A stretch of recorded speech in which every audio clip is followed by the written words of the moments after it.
Jammu Kashmir Bharatiya Janata party ने त्रिकोटा नगर जम्मू में वाक़या पार्टी हेडक्वार्टर में सीनियर क़यादत का एक इजलास मुनाकिद किया, जिसमें नई दिल्ली में पेश किए जाने वाले मरकजी बजट से कबल वसी हिकमत अमली तरतीब दी गई। मरकजी बजट 2026 और 2027 में मरकज से जम्मू कश्मीर के लिए खसूसी सनती पैकेज की तवक्को। बेरोजगारी चैलेंज है, सरकारी नौकरियां हाल नहीं हैं, कारोबारी माहौल मजबूत बनाने के लिए पुरअज़म है। वज़ीर आला का सालाना स्टार्टअप मेला से खिताब। वादी में शदीद शबाना ठंड, कश्मीर सर्दी की लपेट में है क्योंकि ज्यादातर मकामात पर रात का दर्जा हरारत नुक्ता इंजमात से कई डिग्री नीचे रहा। बहरहाल अभी अपन बात करते हैं बजट 2026 में सरकार ने क्या क्या प्रमुख घोषणाएं की हैं, क्या क्या बड़े फैसले लिए हैं। देखिए, इनकम टैक्स के स्लैब में कोई बदलाव नहीं किया है। कैंसर की 17 तरह की दवाइयां अब कस्टम ड्यूटी फ्री होगी, यानी कैंसर का इलाज कराना सस्ता होगा। इसके अलावा सरकार ने घोषणा की है हमारे देश में 3 आयुर्वेदिक एम्स बनाए जाएंगे और 7 हाई स्पीड रेल कॉरिडोर भी बनेंगे। आज वित्त मंत्री निर्मला सीतारमण ने संसद में अपना 9वां बजट पेश किया और बजट भाषण तकरीबन 85 मिनट का रहा। हालांकि इस बजट भाषण में टैक्स फाइल में सहूलियत, रेलवे प्रोजेक्ट और आयुर्वेदिक एम्स बनाने जैसी नई बातें तो कही गई हैं, लेकिन बड़े दुख की बात यह है कि आम आदमी के लिए कोई खास बड़ा ऐलान नहीं हुआ है। आइए सबसे पहले तो देखते हैं बजट की 7 सबसे बड़ी घोषणाएं क्या क्या रही। फिर देखेंगे दोस्तों कि किसानों, महिलाओं, युवाओं,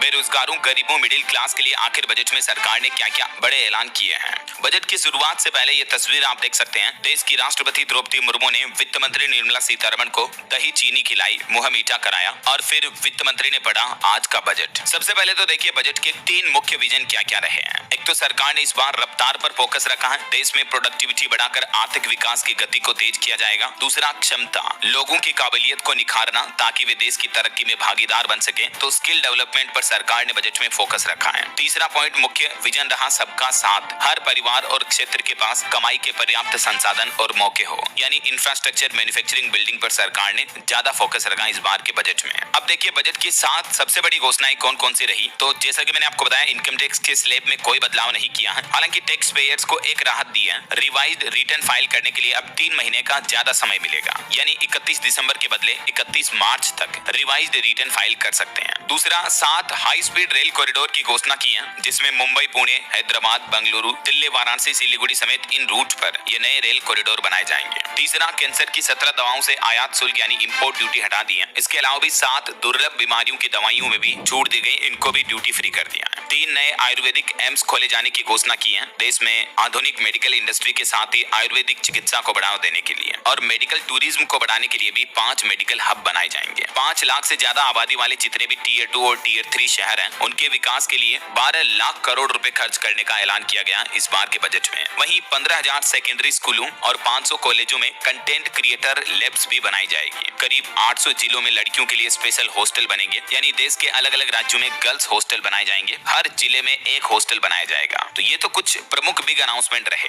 वैसे आज बजट की घोषणाओं के साथ ही एक और अपडेट आपको बता दूं दोस्तों, सोना चांदी में आज दूसरे दिन भी भयंकर गिरावट देखने को मिली। चांदी 2 दिन के अंदर अंदर 1,36,000 रुपए सस्ती हुई और अभी 2,65,000 रुपए प्रति किलोग्राम पर चांदी का भाव आ चुका है। सोना 31,000 रुपए सस्ता होकर अभी 1,38,000 रुपए प्रति 10 ग्राम पर गोल्ड का प्राइस पहुंच चुका है। बताया जा रहा है कि प्रॉफिट बुकिंग की वजह से सोने चांदी में आज दूसरे दिन लगातार गिरावट देखने को मिली है। गोल्ड और सिल्वर में ये मैं आपको MCX का लाइव प्राइस चार्ट भी बता देता हूं। देखिए आप, ये सिल्वर का 1 आवर टाइम फ्रेम का चार्ट है MCX का फ्यूचर का, जिसमें देख सकते हैं सिल्वर का लाइव प्राइस चल रहा 2,65,000 रुपए और ये गोल्ड का फ्यूचर का MCX का लाइव प्राइस चार्ट है 1,42,000 रुपए गोल्ड का प्राइस चल रहा। वैसे आज संडे था, लेकिन बावजूद इसके बजट आ रहा है, इसीलिए भारतीय स्टॉक मार्केट और कमोडिटी मार्केट MCX दोनों ओपन थे और दोनों में ही आज बड़ा क्रैश, बड़ी गिरावट देखने को मिली। कहीं ना कहीं ये इस बार का बजट मार्केट फिट नहीं है, ये इस बात का संकेत है। खैर, बजट से जुड़े कुछ और बड़े अपडेट्स देखते हैं। वित्त मंत्री ने कहा कि बजट के चलते घाटे में हल्की कमी आएगी। वित्त मंत्री निर्मला सीतारमण बोली कि इस बजट से, जो 2026-27 का बजट है, इससे हमारे देश के राजकोषीय घाटा कम होकर GDP का 4.3% रहने का अनुमान है, जबकि पिछले वित्त वर्ष में साल 2025-26 में ये घाटा 4.4% था, यानी इस बजट से घाटे में हल्की कमी आएगी। देश में एविएशन इंडस्ट्री को बढ़ावा देने के लिए सिविलियन एयरक्राफ्ट बनाने के लिए अब मटेरियल इंपोर्ट पर कोई टैक्स नहीं लगेगा। नारियल उत्पादन बढ़ाने के लिए संवर्धन योजना का भी प्रस्ताव रखा गया है। मोटर एक्सीडेंट क्लेम की रकम को इनकम टैक्स से छूट मिलेगी। अब इस बारे में कुछ और पॉइंट्स भी आप देख सकते हैं स्क्रीन पर। जो मोटर वाहन दुर्घटना का इंश्योरेंस क्लेम होता है, उस पर अब इनकम टैक्स नहीं लगेगा। और भी कई जगहों पर टैक्स में छूट दी गई है, जैसे एजुकेशन और मेडिकल पर्पज पर 5% की जगह 2% टैक्स किया गया है। ओवरसीज टूर प्रोग्राम पर 5% की जगह 2% टैक्स किया। बाकी इनकम टैक्स से जुड़े कुछ नए नियम new income tax act lift bill 2025 के तहत 1 अप्रैल 2026 से ही लागू हो जाएंगे, है ना। अच्छा, अब देखिए, देश में टूरिज्म वगैरह को बढ़ावा देने के लिए पूर्वोत्तर के 5 राज्यों में बौद्ध सर्किट बनाए जाएंगे। मेडिकल टूरिज्म को भी बढ़ावा देने के लिए भारत को मेडिकल टूरिज्म का हब बनाया जाएगा। इसके लिए 5 नए मेडिकल कॉलेज रीजनल हब स्थापित किए जाएंगे और पूर्वोदय स्कीम के तहत अरुणाचल, असम, सिक्किम, मिजोरम, त्रिपुरा, इन 5 स्टेट में बौद्ध सर्किट बनेंगे। इसके अलावा अब देश से हाई क्वालिटी आयुर्वेदिक प्रोडक्ट्स का भी एक्सपोर्ट किया जाएगा। युवाओं को कैरियर पाथवे उपलब्ध कराने के लिए आयुर्वेद के क्षेत्र में भी स्पेशल स्कीम लाई जाएगी। अगले 5 साल में 1 lakh specialist health care professional बनेंगे। 1.5 लाख केयर गिवर्स को भी ट्रेनिंग दी जाएगी। सरकार का लक्ष्य है कि भारतीय योग, भारत की आयुर्वेद चिकित्सा दुनिया भर में फैले। इसीलिए क्वालिटी आयुर्वेदिक प्रोडक्ट्स के एक्सपोर्ट को बढ़ावा दिया जाएगा और आयुर्वेद के 3 नए एम्स भी बनेंगे। बाकी रेलवे को लेकर मैंने आपको बताया 7 हाई स्पीड रेल कॉरिडोर भी बनाए जाएंगे कनेक्टिविटी बढ़ावा देने के लिए। वहीं कार्गो ले जाने के लिए फ्रेट कॉरिडोर बनाए जाएंगे। इंफ्रास्ट्रक्चर इन्वेस्टमेंट ट्रस्ट का निर्माण होगा और इस इंफ्रास्ट्रक्चर से देश में नए एक्सपोर्ट वगैरह के रास्ते खुलेंगे, है ना। वहीं वित्त मंत्री निर्मला सीतारमण ने कहा कि मेगा टेक्सटाइल पार्क भी बनाए जाएंगे। टेक्सटाइल क्षेत्र के लिए भी कुछ बड़ी घोषणाएं हुई। National fibre scheme, man made fibre, advanced fibre समेत देश की जो कपड़ा मिल है उनको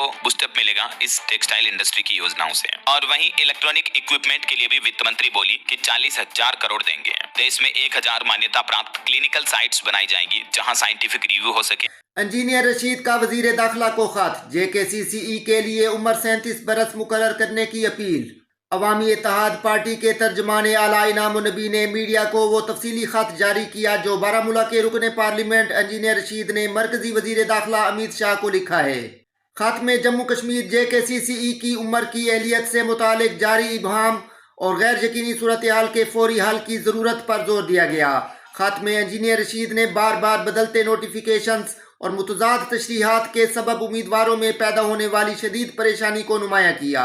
उन्होंने लिखा कि यह मसला जम्मू कश्मीर के नौजवानों में गहरी बेचैनी का बायस बना हुआ है और मरकज के जेर इंतजाम खित्ते की अहम आइनी अथॉरिटीज के दरमियान गैर जरूरी गलत फहमियाँ पैदा की हैं। वजीर दाखिला को याद दहानी कराते हुए उन्होंने कहा, कई बरसों से 37 बरस की बालाई उम्र खित्ते की खसूसी सूरत हाल तवील रुकावटों और महदूद प्राइवेट सेक्टर मौके के पेश नज़र एक मुनासिब हद समझी जाती रही है। उन्होंने इस जानिब भी तवज्जो दिलाई है कि मुल्क की बेशतर रियासतें ज्यादा जामे उम्र की एहलियत पहले ही नाफिज कर चुकी हैं। खत के मुताबिक ज्यादातर रियासतों ने अपनी PCS इम्तिहानात के लिए ओपन मेरिट उम्मीदवारों की बालाई उम्र 40 बरस मुकर्रर की है और महफूज जुमरों के लिए इससे भी ज्यादा, जबकि जम्मू कश्मीर में आज भी ये हद 32 बरस तक महदूद है। उन्होंने कहा है कि ये इम्तियाजी सलूक नौजवानों में शदीद नाइंसाफी के एहसास को जन्म दे रहा है। खत के मुताबिक ज्यादातर रियासतों ने अपनी PCS इम्तिहानात के लिए ओपन मेरिट उम्मीदवारों की बालाई उम्र 40 बरस मुकर्रर की है और महफूज जुमरों के लिए इससे भी ज्यादा, जबकि जम्मू कश्मीर में आज भी ये हद 32 बरस तक महदूद है। उन्होंने कहा है कि ये इम्तियाजी सलूक नौजवानों में शदीद नाइंसाफी के एहसास को जन्म दे रहा है। NC खवातीन को बाइख्तियार बनाने के लिए पुरअज़्म है शमीमा फिरदौस। शोबा सेहत और तिब्बी तालीम में 50% रिजर्वेशन दिया जाएगा। अबर आलूद मौसम के बीच शाहराह पर 2 तरफा ट्रैफिक जारी। मंगल के रोज जम्मू श्रीनगर कौमी शाहराह पर मामूल का 2 तरफा ट्रैफिक बगैर किसी खलल के जारी रहा और हजारों की तादाद में माल और मुसाफिर गाड़ियों ने दोनों तरफ के ट्रैफिक में सफर करके अपनी अपनी मंजिलों की राह ली। इस दौरान मंगल की दोपहर से जिला रामबन के बेशतर इलाकों में बादल छाए रहे और ये सिलसिला शाम तक जारी था। महकमा बिजली में काम के दौरान 2 अमवात के बाद हलचल। फील्ड ऑपरेशनों के लिए सख्त सिक्योरिटी जवाबित और वर्क परमिट लाजमी करार।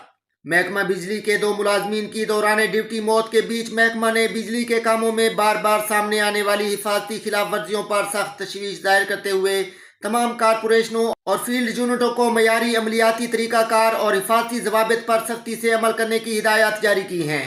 महकमा ने वाजे किया है कि बिजली के तमाम कामों बिलखसूस उन मकामात पर जहाँ तनसीबात अवामी इलाके में वाक़या हों में हिफाजत को अव्वलीन तरजीह दी जाए ताकि हादसात, बुनियादी ढांचे को नुकसान और अवाम, मुलाजमीन और जानवरों के तहफ़्फ़ुज़ को यकीनी बनाया जा सके। दोस्तों, ये थी आज की ताज़ा तरीन खबरें। मज़ीद ऐसी वीडियोज़ को देखने के लिए हमारे चैनल को सब्सक्राइब करें। वीडियो को देखने का बहुत शुक्रिया। अल्लाह हाफ़िज़।